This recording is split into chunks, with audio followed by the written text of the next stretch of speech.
Back in Black Desert on Xbox One X. Get that 4K resolution with the HDR. The HDR that is cooking the world. It is really bright. So yeah, we're focusing on the warrior class that I am today. And kind of continuing on the adventure. Again, guys, for the visuals, I should have actually showed this in the past, I guess. You go to settings, you actually have to change your slider over here to 4K ultra definition in order to get it, and then you have to like restart the game, which is annoying because I don't know if anyone else has this problem, but you gotta click like connecting like 6 billion times to get it to work. I don't know if I'm the only one that has this problem, but yeah, I have to do it a lot to get it to connect, and it's just like super annoying. Check the quest menu.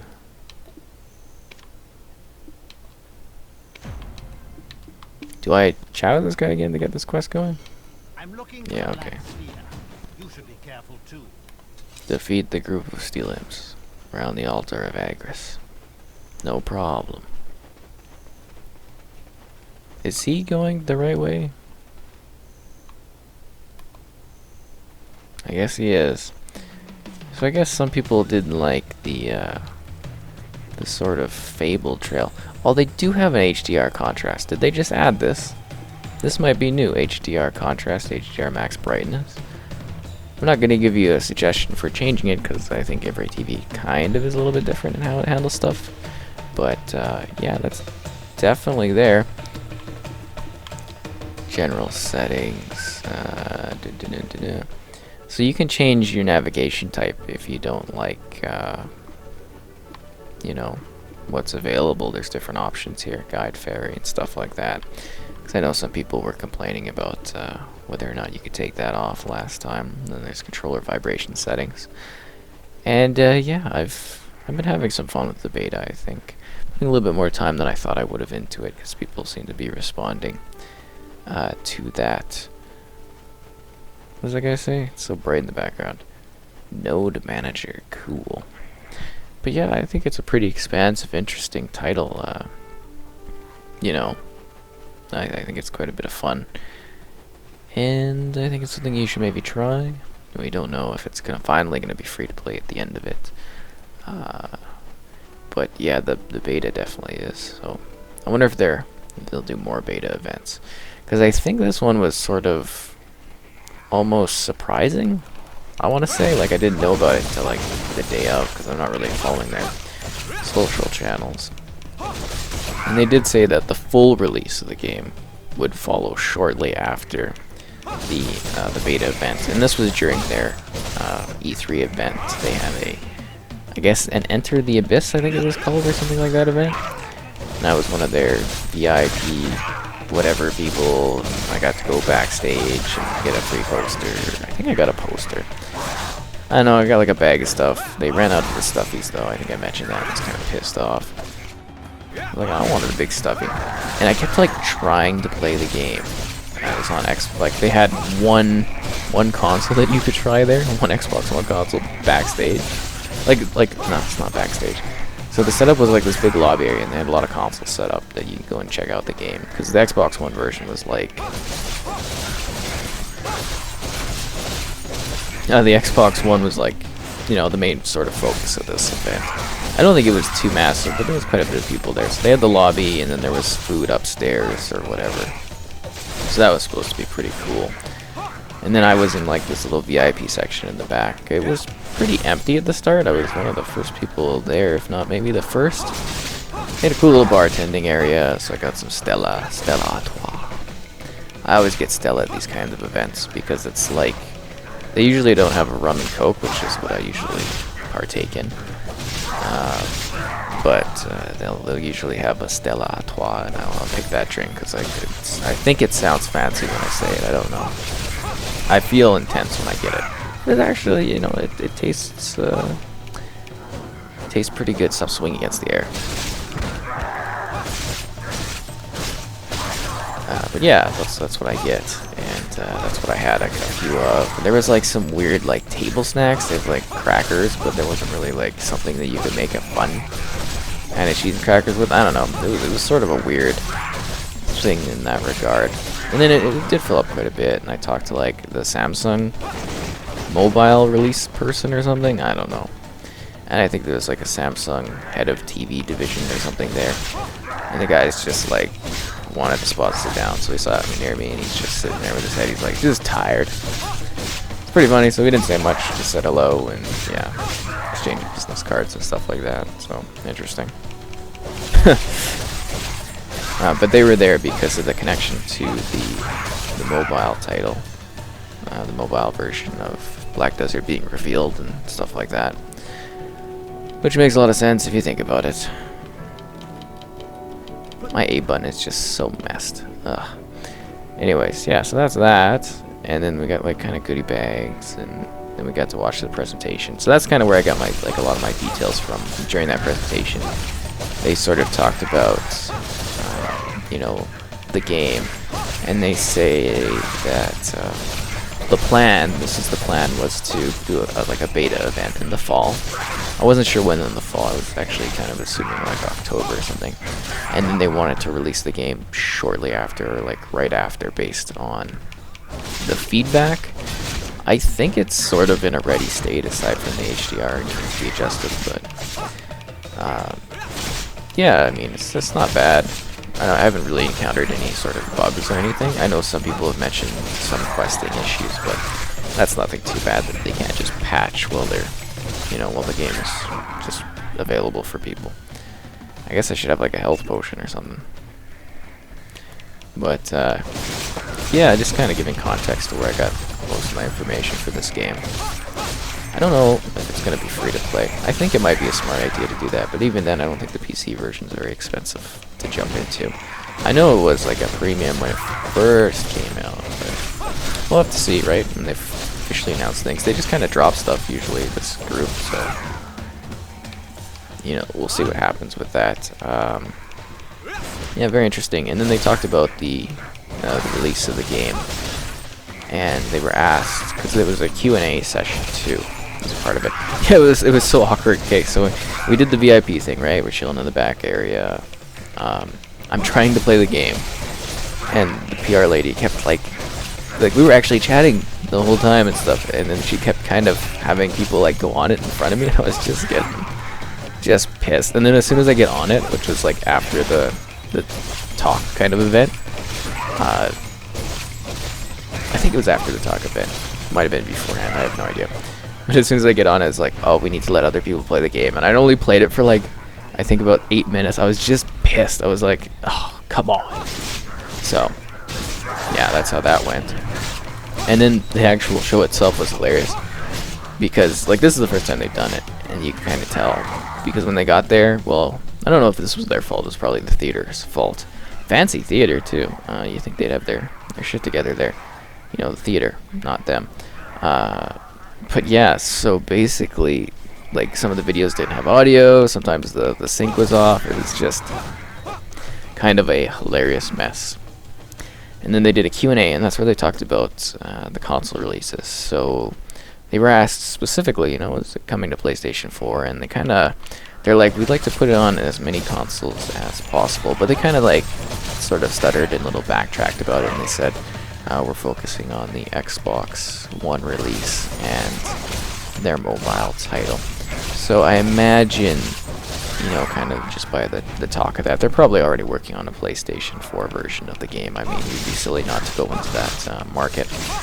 But they're going to just work on Xbox first, because Xbox really has been attracting the multiplayer-only games and the early access titles. Which is good, because those ones are ultra popular. You know, PUBG and similar games like that. Daisy, obviously, on this channel. I'll talk about that game all the time. Ugh. But yeah, I definitely see this coming out a year after, you know, it's out on Xbox, coming to PlayStation 4. I wouldn't doubt it. Or the next gen thing, depending on where we are at that point.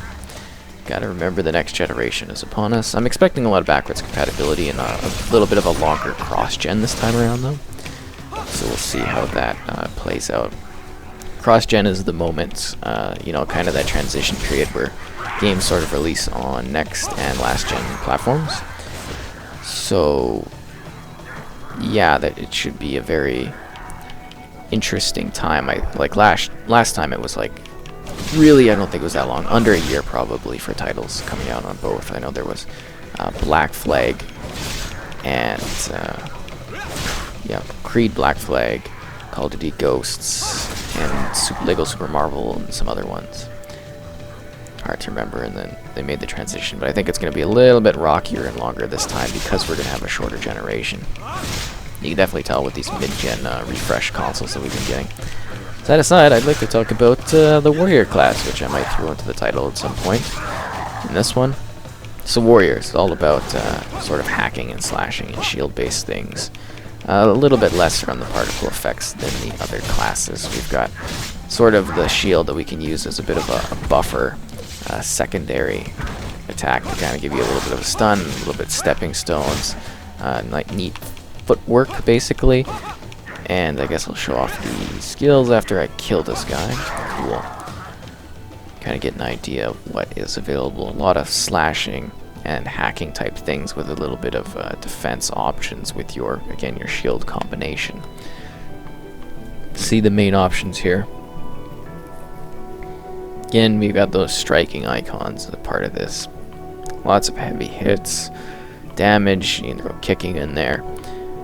And that's really what this class sort of is restricted to, is sort of a mix of defense with the shield, using the shield to bash, and then using our sword for heavy or swift sort of swipes and attacks with the character.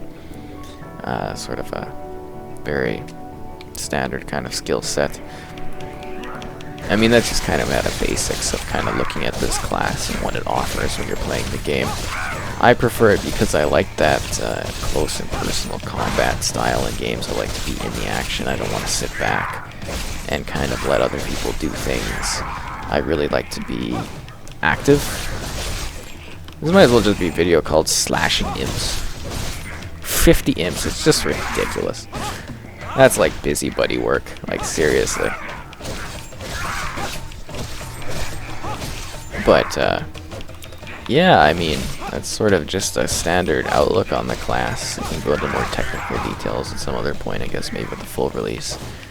It's sort of hard to talk about what the game presents, because I really do feel as though it's on, like, a bit of an accelerated leveling system and everything like that in this, and the beta, and it's all going to be tweaked, so there's no whole point in really going into full amounts of depth in regards to what we're going to get. And it might not be tweaked, you know, it could be like this in the full release if they release it right away. It just, when you go to the betas, you never know, so there's no point of really getting too attached or into it. And I see a lot of comments about, like, this title being a, like, pay-to-win or something. I don't know if that's 100% true, but I think that is something that a lot of people complain about in regards to the end game, because there's not really, like, you know, sort of dungeons and raids in this one. They specifically mentioned they found it kind of boring. They had made like hundreds apparently or something like that. I can't remember quite what they said, hundreds of dungeons or something. And they're like, there's just, you know, it just feels repetitive and it doesn't offer too much for players. So I don't know if, you know, that's the exact reasoning or whatever. It was a very interesting event. I gotta be honest, I had a decent time there.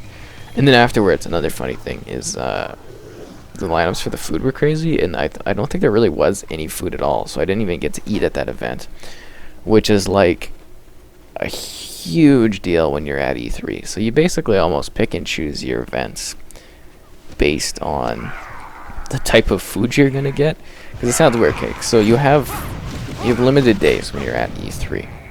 You know, it's like it's basically a 5-day sort of thing for me, based on, like, because the show is only 3 days, and then you do stuff the 2 days prior. There's like EA play if you get in as press, which is actually pretty hard, and then there's conference day, and then there's like extra conference day times, and there's a lot to it. But you do your work during the day, and then you get like a sort of, well, depending on your class and how important you are, you have events in the evening. So you get your choice of events. There's a few different kinds, you know, based on who you know. It's all who you know in the industry. And then it's kind of like, you know, what am I going to get like a nice meal out of? Because you've been working all day, you have zero time to like eat or snack or even take a minute. You barely have time. Like, you're drinking water as you're running to like the next booking, because there's such limited time. You got to get as many bookings in as possible to get the most value out of the event. At least I feel I do. And yeah, it's just like wild. You look for food whenever you can. And did all the imps die? Did we kill all the imps? So that's kind of how that goes. And I was just so disappointed. I think I had to go and like eat at like a snack shop or something. I remember having sandwiches, I think. Yeah, I think we had like a nice sandwich place where I was staying. Very interesting E3. Huzzah. I think this runs fine in the 4K. Like, some people were mentioning that they were having like performance problems and stuff. I haven't really seen anything. Just like like I had mentioned earlier in the past ones, you know, just the pop in and feeling a little bit heavier after like a load, like a performance problem. Go to the summoning thing. We actually get to see how this does. I can't believe I just spent like 20 minutes sitting there cutting up imps. Like, what a busybody thing. Do I have to clear these guys out? Oh, that's the wrong one. It's always so hard to understand what it exactly wants me to do for these quest completions.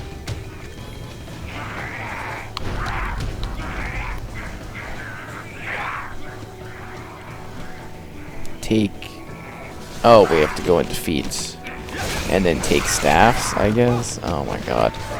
What a busybody. Like, I can't even get over how sort of generic this quest is. Like, I have to kill 50 of them and then kill more of them in order to get a staff icon. Or item, I guess.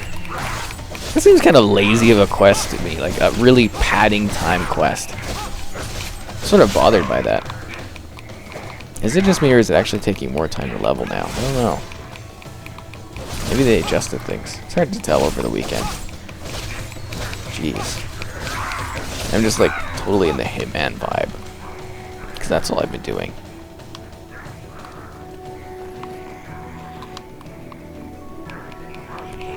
Alright, so I gotta take staffs and kill things. This is a thrilling life I'm living out here in the lands of Black Desert. Definitely feeling a little bit repetitive with the imp killing. At least it looks really cool. Silver coins. So you could probably have to kill like even more than that, because I haven't gotten any imp staffs yet from this mage. I've killed 2 of them, haven't I? Damn it. Or is there a specific place that I'm supposed to take them? Like, these are quest objective characters. I notice if you are even out of the realms of the area, you can still get a lot of sort of kills off of it. You know, important kills. But let's go to the actual area and see if we can produce what we're looking for. Well, that looks like a... Have we been up here like 2 seconds ago? I honestly don't know. Die! Damn it. Damn your ambulance. Your ambulance. Amulets. Dab them all.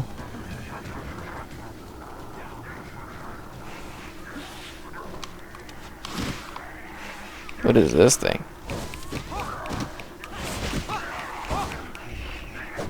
Creepy, eh? I just want to like progress and feel like I'm doing something different in this. So I have to kill 50 steel imps, and then I have to kill 20 more plus other things in order to do stuff. Wow. And I know I've been kind of lazy with the setup of the character. I haven't really done anything but like just kill stuff. That's just because, you know, it's been pretty easy. So this guy had to leave. So I just kind of been mulching through it, not really caring at all. But there's, you know, there's complexities to it. It's an MMORPG. I don't want to say it's my laziness, but that's probably a key part in what's going on as far as like not really checking anything out inventory-wise.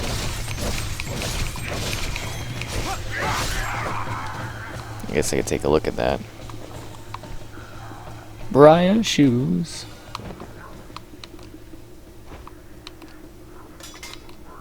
There we go, now I got a better sword and shield and stuff. So that's cool, eh? The imp's torn. Holy shit, that kills faster. I've just been hacking and slashing with that old thing. Oh, wait, now it's back to normal. I know, was it faster? I don't feel like that was faster. Who wants to die by the blade? Oh, thy blade. Anyways, it's Black Desert Beta. It's probably the last thing I'm going to do for this one until like the full release. But if you enjoyed it, let me know. And I think I told a pretty fun story about E3 and kind of the setup behind the details of where I got this information on this event. I've actually done some pretty cool things in my day, you know. And I'll just finish off this wizard. Down you go. Dun dun dun.